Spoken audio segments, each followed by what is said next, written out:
Bienvenidos a Meditaciones Teoterápicas. Aprendamos juntos una nueva enseñanza en la palabra de Dios para aplicar a nuestra vida diaria. Meditaciones Teoterápicas. Buenos días. Qué bueno estar nuevamente con ustedes y poder compartir la palabra de Dios. La meditación de hoy lleva por título Defensa y muerte de Esteban.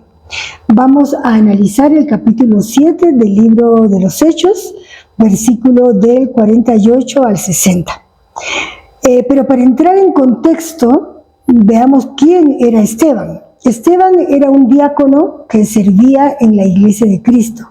Hechos 6:8 nos dice que Esteban estaba lleno de gracia y poder. Nos dice también que hacía grandes prodigios y señales entre el pueblo. Los versículos del 9 al 11 nos dicen que se levantaron de diversas sinagogas y empezaron a discrepar con Esteban, pero no podían resistir a la sabiduría que le había dado el Espíritu Santo. De modo que presentaron testigos falsos para que digan que Esteban estaba hablando palabras blasfemas contra Moisés y contra Dios. Ahora sí, vamos al capítulo 7 del libro de los Hechos y en los versículos del 48 al 53 que yo voy a leer, vamos a ver cómo Esteban hace su descargo ante sus acusadores, ¿sí?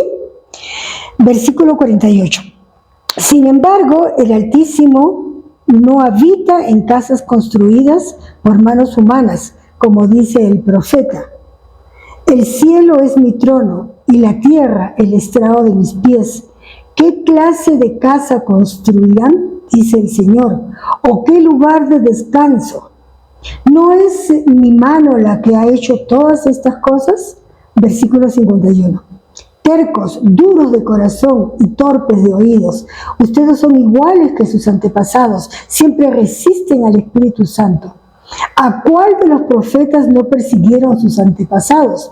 Ellos mataron a los que de antemano anunciaron la venida del justo y ahora a este lo han traicionado y asesinado. Ustedes que recibieron la ley promulgada por medio de ángeles y no la han obedecido. ¿Ok? Vamos ahora a los versículos del 54 al 58. Vamos a ver cómo reaccionaron ante esta defensa que hizo Esteban, cómo reaccionaron sus enemigos. Versículo 54. Al oír esto, rechinando los dientes, montaron en cólera contra él. Pero Esteban, lleno del Espíritu Santo, fijó la mirada en el cielo y vio la gloria de Dios y a Jesús de pie a la derecha del Padre. Veo el cielo abierto, exclamó, y al Hijo del Hombre de pie a la derecha de Dios. 57.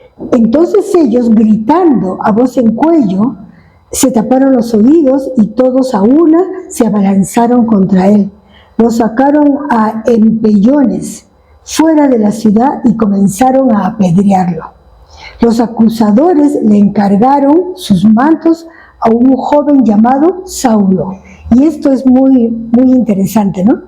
Vamos a ver ahora el versículo 59, ¿ok? El versículo 59 dice, mientras lo apedreaban, Esteban oraba. Señor Jesús, decía, recibe mi espíritu. Imaginémonos por un momento la escena, ¿no? Le estaban tirando piedras y se la tiraban con furia. Y me imagino que debían ser unas piedras grandes, no eran unas piedritas chiquitas, ¿no? Con furia, dice la palabra de Dios. O sea, lo estaban matando. ¿Y qué hacía él? No lloraba, no recriminaba, no gritaba. ¿Qué hacía? Oraba. Invocaba al Señor. Perdón.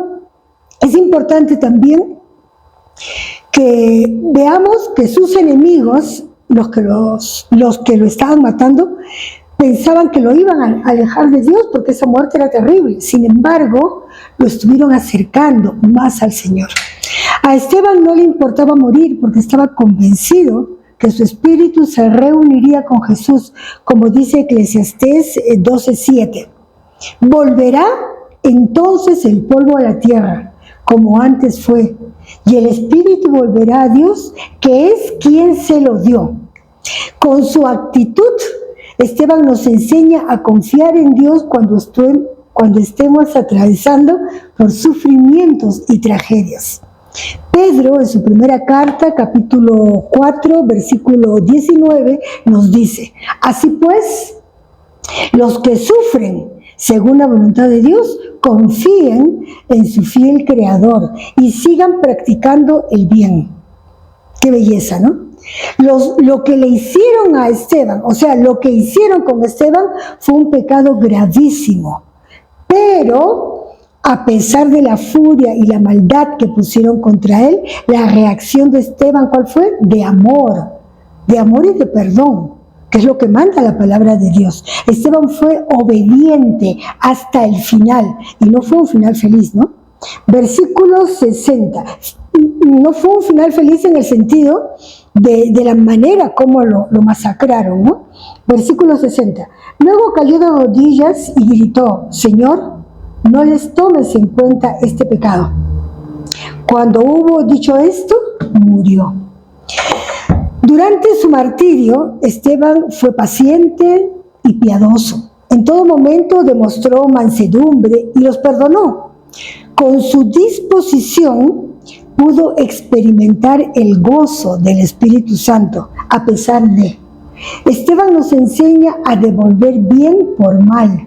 Él oró por sus enemigos, cumpliendo el mandato que nos dio Jesús en Mateo 5:44, donde Jesús nos dice: pero yo les digo, ama a tus enemigos, bendice a los que te maldicen, haz bien a quienes los aborrecen y oren. Oren por los que los ultrajan y por los que los persiguen. Yo sé que ustedes saben, pero no está de más, Esteban fue el primer mártir de la iglesia cristiana. Ahora, ¿por qué el Señor permitió todo esto? Por dos razones. En el versículo 58, mejor dicho, el versículo 58 dice que Saulo de Tarso, quien más adelante sería el apóstol Pablo, presenció su martirio. La muerte de Esteban, sin saberlo él, preparó a Saulo para el encuentro que tendría más adelante con nuestro Señor Jesucristo. La otra razón, la muerte de Esteban y la persecución que vino después, hizo que los discípulos salgan de Jerusalén, de modo que llevaron el Evangelio a otros lugares. Para terminar, los invito a que hagamos una oración. Vamos a orar, ¿sí? Amado Padre Celestial, te damos gracias por darnos este manual de vida, que es tu santa y bendita palabra. Gracias porque allí está escrito todo lo que debemos hacer para tener una vida con sentido y felicidad. Gracias por darnos tu Santo Espíritu, quien es nuestro ayudador, nuestro consolador en los momentos más álgidos de nuestra vida. Te amamos y te bendecimos por tanto amor inmerecido. Papito Dios, te hemos orado en el nombre de Jesucristo nuestro Señor y quedamos bajo la guía de tu Santo Espíritu. Amén. Que tengan un bonito día y que Dios los bendiga. Meditaciones teoterápicas.